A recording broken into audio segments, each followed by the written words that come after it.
I participated really in 2 programs to try to improve my farming practices.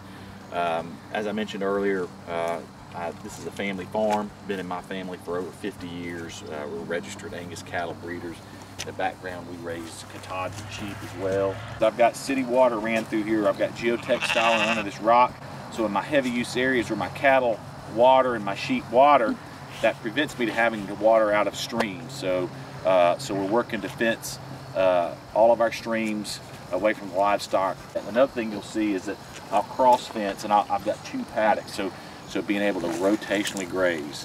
And so right now, I've got 2 farms. This farm is probably 60 to 80 acres, and then I've got another farm that's about 115 acres.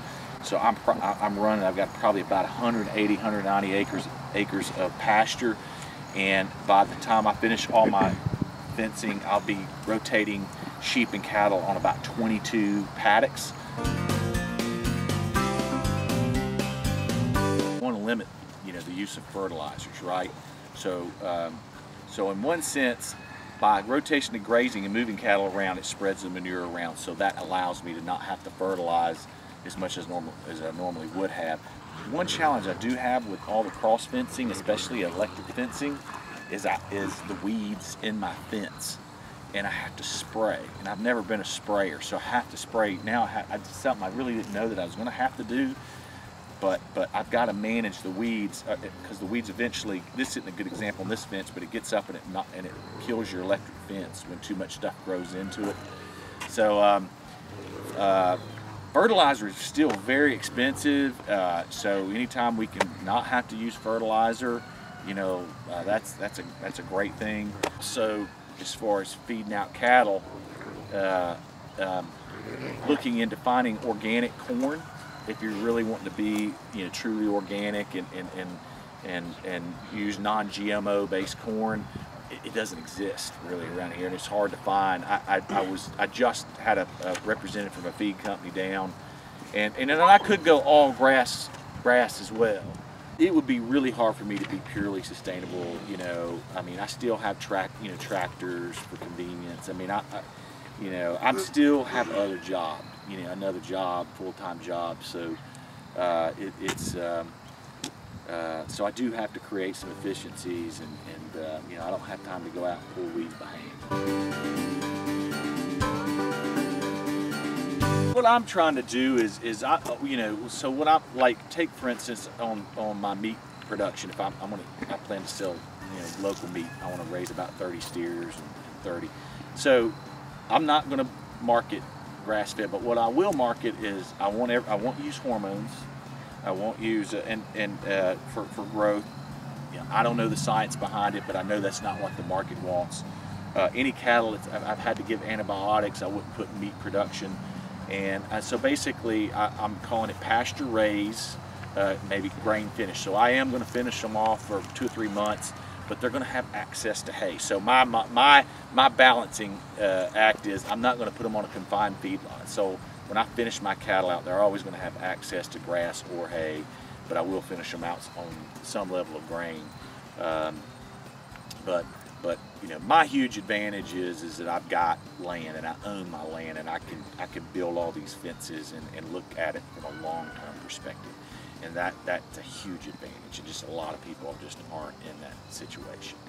And so, but being able to fence cattle out of streams, put in infrastructure. I mean, this right here alone, is several $1,000s.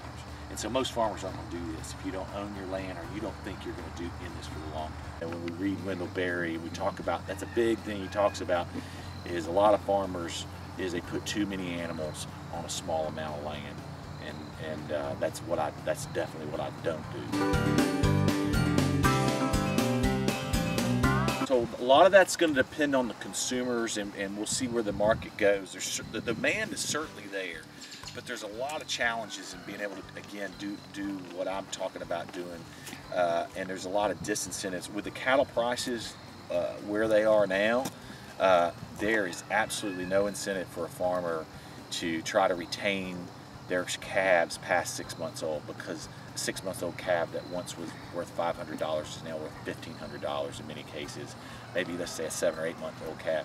And it's so much easier for a farmer to have 85 cows, raise 85 calves, raise it for 6 months and get $85,000 and they're gone. Whereas what I'm talking about doing is keeping cows on the farm for another year, either to finish out on grass or grass and grain, and that's a huge risk. And that's going to mean that enough people are going to have to be willing to pay $5, $50, $6 a pound for ground beef, and then $13 a pound for steaks. And then I got to create a market, I got to have a website. You got to think about, even if I wanted to sell 30 calves, well, you know, that's not just 30 customers, that's 100 customers I've got. It's a business that I have to work at all year. And most people have full-time jobs.